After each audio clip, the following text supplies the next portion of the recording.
How to connect Powerbeats 3 to iPhone. The first thing you want to do is make sure your Powerbeats is charged at least 50% battery life. Then make sure it is off. So if it's on, go ahead and turn it off. And the reason for this is you are going to go back and use that power button, which is this one right here.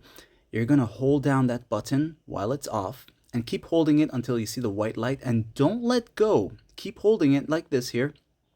It's going to start blinking white, then it's going to flash red and white, then it's going to go back to the white blinking light.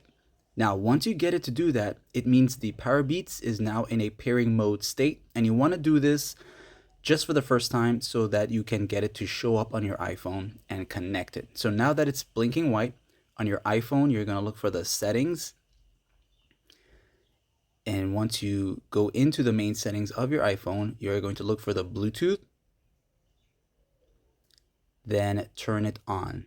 And as you turn it on, it'll start searching for nearby devices. You're going to see the name of your Powerbeats.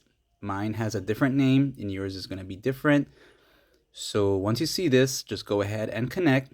It'll set it up for you and it'll show you that it's connected. It'll give you the battery percentage and you are good to go once you press done. And that's basically it for this guide here. And if it helped you out in any way, please don't forget to like, subscribe, and if you are interested, check out my other tutorials, and thanks for watching.